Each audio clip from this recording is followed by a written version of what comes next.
आज की सबसे बड़ी खबर यह है कि पाकिस्तान तहरीक इंसाफ के वाइस चेयरमैन शाह महमूद कुरैशी को गिरफ्तार कर लिया गया है। याद रहे कि शाह महमूद कुरैशी की गिरफ्तारी साइफर के मामले में हुई है। कुछ अर्सा पहले इमरान खान के खिलाफ भी FIA के इंसदाद दहशतगर्दी विंग के अंदर मुकदमा दर्ज किया गया। सवाल ये है कि क्या शाह महमूद कुरैशी की गिरफ्तारी भी उन्हीं तमाम इंकशाफात के बाद हुई है जो कि इमरान खान साहब के साबिक प्रिंसिपल सेक्रेटरी आज़म खान ने किए थे। याद रहे कि आज़म खान मुतअद्दिद मामलात के अंदर FIA के सामने और NAB के सामने भी पेश हो चुके हैं। शाह महमूद कुरैशी साहब की गिरफ्तारी के बाद कम अज़ कम ये बात जाहिर हो जाती है कि पाकिस्तान तहरीक इंसाफ के लिए मुश्किलें आसान नहीं बल्कि ज़्यादा होती जा रही हैं और मामलात में कशीदगी मज़ीद बढ़ने का इम्कान है। खबर यह भी है कि आने वाले दिनों के अंदर मजीद गिरफ्तारियां होंगी और हालात नॉर्मल नहीं होने जा रहे मुस्तकबिल करीब में। सवाल यह भी है कि पाकिस्तान के अंदर इस वक्त सियासत क्या रुख ले रही है। आपने देख लिया कि इलेक्शन जिसका जिक्र किया जाता था कि इलेक्शन इस साल हो जाएंगे, इलेक्शन कमीशन के फैसले के बाद कि हल्का बंदियां करवानी है, अब इलेक्शंस का मुस्तकबिल क्या है पाकिस्तान के अंदर। पाकिस्तान के अंदर जो बड़ी सियासी जमातें हैं यानी पाकिस्तान मुस्लिम लीग नून, पाकिस्तान पीपल्स पार्टी, वो कहती तो हैं कि इलेक्शन 90 रोज के अंदर हों, लेकिन शायद उन्हें फर्क नहीं पड़ता कि इलेक्शन डिले हो जाएं। अब इस हवाले से मुतजाद मौक़िफ़ हमारे सामने आया है। अगर वाहिद ऑपोजिशन इस पूरे मामले पर किसी ने की है तो वो पाकिस्तान तहरीक इंसाफ है। Supreme court bar association already मामला ले जा चुकी है सुप्रीम कोर्ट में। एक जो पॉइंट ऑफ व्यू लिया जा रहा है वो ये कि जी जो सारा तरीकाकार अपनाया गया वो बड़ा फॉल्टी है। इलेक्शन कमीशन के पास सिर्फ एक ही वजह है और वो सियासी वजह है और वो रियासत ने वजह बनाई है कि हमने पाकिस्तान तहरीक इंसाफ को इलेक्शन तक जाने नहीं देना। आज जब शाह महमूद की गिरफ्तारी हुई तो उसके बाद जो नैरेटिव पाकिस्तान तहरीक इंसाफ का सामने आया वो एक ही है कि क्या ये उसी बात का कनेक्शन है कि जो पाकिस्तान तहरीक इंसाफ के साथ पहले हो रहा है, यानी सियासी इंतकाम, रियासत इंतकाम ले रही है पाकिस्तान तहरीक इंसाफ से। लेकिन शायद बहुत से लोग ये भूल जाते हैं कि साइफर का मामला, उस पर बनाया गया एक बयानिया जो कि झूठ पर मबनी था। साइफर हकीकत था लेकिन साइफर पर जो पूरा प्रोपेगेंडा किया गया वो झूठ पर मबनी था। इसको लोग बड़े आराम से और बड़ी आसानी से भूल जाते हैं। हालात किसकी तरफ जा रहे हैं और मामलात कहां तक पहुंचेंगे, इसके ऊपर इस हवाले से बड़ा डिस्पैशनेट आज के प्रोग्राम में हम गुफ्तगू करेंगे। अपने मेंबर करवा देता हूँ। हमारे साथ लाहौर स्टूडियो में मौजूद है जनाब मंसूर अली खान साहब। मंसूर साहब आपका बहुत शुक्रिया। और हमारे साथ मौजूद है सना बुच्चा साहिबा, मुल्क की मुमताज़ सहाफ़ी, आपका बहुत शुक्रिया। जनाब रऊफ़ क्लासा साहब हमारे साथ मौजूद हैं, हमारे बड़े भाई हैं और मुल्क के नामवर सहाफ़ी हैं। बहुत शुक्रिया क्लासा साहब आपका। सबसे पहले मैं शाह महमूद कुरैशी साहब की गिरफ्तारी के हवाले से तो बात ज़रूर होगी कि वो गिरफ्तार हो गए और पाकिस्तान तहरीक इंसाफ के लिए कुछ आसान नहीं, लेकिन आप अंदाज़ा लगाइए कि पाकिस्तान मुस्लिम लीग नून का मौक़िफ़ है क्या। यानी जनाब एहसन इकबाल साहब पढ़े लिखी शख्सियत है, आइन को भी समझते हैं, लेकिन उन्हें फ़र्क ही कोई नहीं पड़ता कि इलेक्शन 90 दिन में होना है या 190 दिन में। उन्होंने कहा ये हमारा काम नहीं है, हमें फ़र्क ही नहीं पड़ता। यानी दिलचस्पी है ही नहीं भाई। दिलचस्पी तो जनाब वाला, हुजूर वाला आपको होनी चाहिए, क्योंकि इंतखाबात के अंदर सियासी जमातें जाती हैं। मैं नहीं जाऊँगा, रऊफ़ क्लासा साहब नहीं जाएंगे, मंसूर अली खान नहीं जाना चाहते और ना ही सना बुच्चा साहबा का कोई ऐसा इरादा है, तो सियासी जमातें ही जाती हैं। लेकिन मुझे लगता है कि कोई परवाह है ही नहीं, खासतौर पर मुस्लिम लीग नून को। अब पीपल्स पार्टी के मौक़िफ़ क्यों मुतज़ाद है। अब बात यह है कि ये व्यू है, ये इतना मज़ा का खेज़ व्यू है कि आइन के अंदर या 90 दिन का जिक्र है, डिलिमिटेशन का जिक्र नहीं है।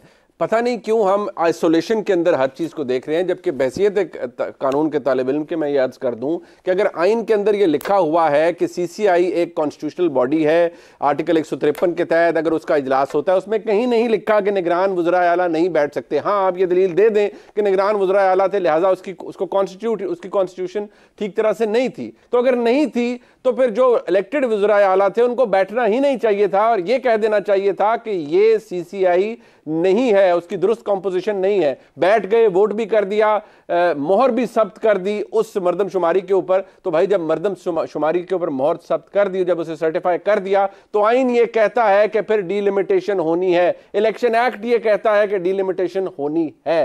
ये तमाम सवालात हैं। सबसे पहले मैं सना बुच्चा साहब आपसे आगाज करना चाहूंगा। ये मुतजाद व्यूज आपने देखे। PTI एक वाहिद जमात है, वो ये कह रहे हैं 90 दिन वाला भी जी ड्रामा है, ये भाग रहे हैं इलेक्शन से क्योंकि ये चाहते हैं कि जो हमारा बिल्कुल बंदोबस्त कर दिया जाए पाकिस्तान तहरीक इंसाफ का, उस वक्त इलेक्शन करवाए जाएं। बाकी जमातें तो मुझे लगता है कंफर्टेबल हैं, they are not really bothered के इलेक्शन हो रहे हैं 90 दिनों में, नहीं हो रहे, देयर इज कंफ्यूजन। देखिए कंफ्यूजन कोई नहीं है।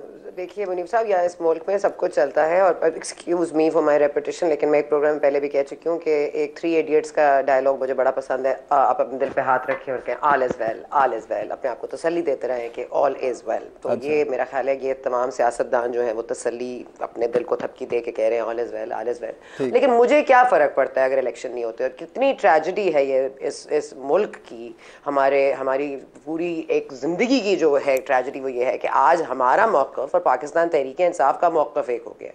मतलब कमाल होना था इस दुनिया में, और वो आज हो गया है, क्योंकि पाकिस्तान तहरीक-ए-इंसाफ जो कि हम कहते हैं कि जहाँ से वो बनी, जैसे उसकी परवरिश हुई, जहाँ पे वो पली बड़ी, उसके बाद आके सियासी मंजरनामे पर अपना जो है पूरा एक हस्ती को मनवाया और इतना ज़्यादा जमहूरियत को नुकसान दिया। लेकिन देखिए ना, जो जमहूरियत को नुकसान थोड़ा बहुत रह गया था वो इन्होंने आके 16-17 महीने में ख़त्म कर दिया।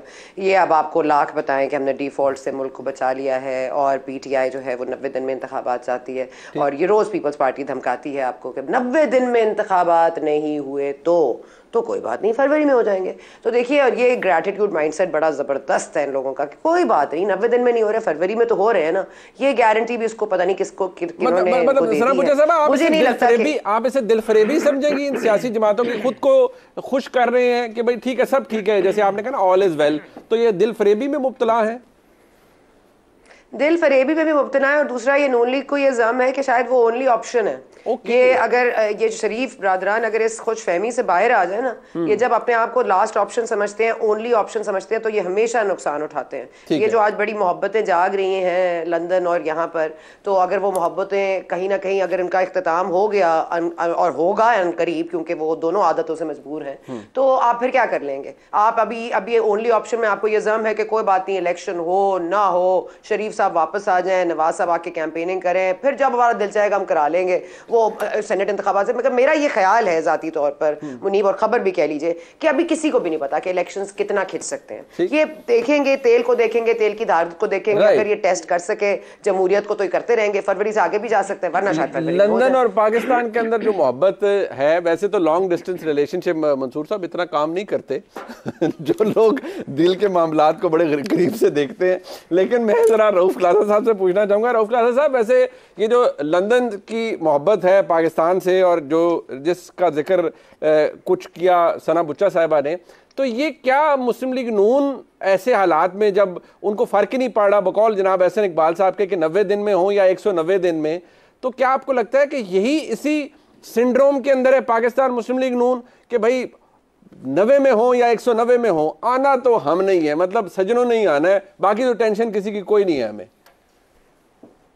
2-3 बड़ी मेरा ख्याल इंपॉर्टेंट बातें ये आपने भी की हैं और सना साहबा ने भी की हैं। एक अभी आपने बात की ना खुश फहमी की, कि क्या ये अपने आप को खुद ही तसल्लियां देते रहते हैं, मेरा इस पर डिफरेंट व्यू है। अच्छा, इन सबको पता है कि इलेक्शन नहीं हो रहे, दे नो दैट। ये आपकी मेरी कंजम्पशन के लिए, आपको और हमें गोलियां देने के लिए, जी हम तो बड़े डेमोक्रेट हैं, हम तो चाहते हैं, तो वो देखें जी वो फलां नहीं कराना चाहते। सारी चीज़ें जो हैं, या निगरान सेटअप क्या होगा, कौन वजीर बनेंगे, कितने अरसे के लिए होंगे इलेक्शन, कब होंगे, कैसे होंगे, ये जरदारी साहब और उनके मियाँ नवाज शरीफ साहब जो खबरें आई थी, दुबई में मुलाकातें हुई थी, ये सारी चीज़ें जो ये गॉड फादर्स हैं ना हमारे सियासत के, सारी तय कर चुके थे सारे के सारे, उन्हें पता है। और कभी पार्टी लेवल पे कभी इनको एतमाद में नहीं लिया जाता। आपको याद है जब इन्होंने जनाब बाजवा साहब का इन्होंने वोट डालना था ये एक्सटेंशन में, आपके सामने कैसे लड़ाई हुई थी इनमें, ये जो थे अगर नवाज लीग साहब के बड़े बड़े जुगादरी थे, जी, क्या कहा था इन्होंने, इनको बुला के कहा गया था कि जनाब कि ये लें जाएं और वोट डालें, और किसी ने लाइन में खड़े होकर वोट डाला था, लाइन में खड़े होकर वोट लगे थे। बल्कि याद है जब हम ये यहाँ पे मीटिंग जब हुई थी, शायद खान अब्बासी साहब संभाले नहीं जा रहे थे, जी क्यों हम करें, तो फलां करें, जेलों में रहे, डाला, तो ख्वाजा आसिफ से लड़े जब, क्यों ख्वाजा आसिफ साहब वाज द मैसेंजर, उन्होंने इनको मैसेज डिलीवर किया। तो जब ये ज्यादा अपने आपे से सारे बहर हुआ के गल सुने, ये फोन चुको तो मियाँ साहब मिला लो, तो उन्होंने गल कर लो, उस पर सब चुप हो गई। मतलब ये औकात है आपकी पार्टी आपको एतमाद में नहीं लेती। कभी जरदारी साहब हूँ या नवाज शरीफ साहब हूँ या दीगर साहब हूँ, वो आपको तो कभी आपको आके इस काबिल नहीं समझते कि हमारा क्या ऊपर लेवल पर अंडरस्टैंडिंग हो रही है। वो ये कहते हैं अगेन ये पार्टी का काम है, पार्टी फैसला करेगी, यू आर द फॉलोअर्स, आपको पार्टी डिसिप्लिन के तहत आपको बात करनी पड़ेगी, नहीं करेंगे तो फिर मतलब क्या क्लासर साहब ऐसे है कि सर क्या क्लासर साहब ये बात है जो आपसे मैं आपकी बात से अर्ज कर पाया हूं कि जब इन्हें कहा जाएगा कि अब इलेक्शन हो रहे हैं तो ये चुप करके मान जाएंगे कि अच्छा जी अभी होने हैं। इनमें से कोई आवाज नहीं उठाएगा, कोई कुछ नहीं करेगा और ना ही किसी को एतराज है।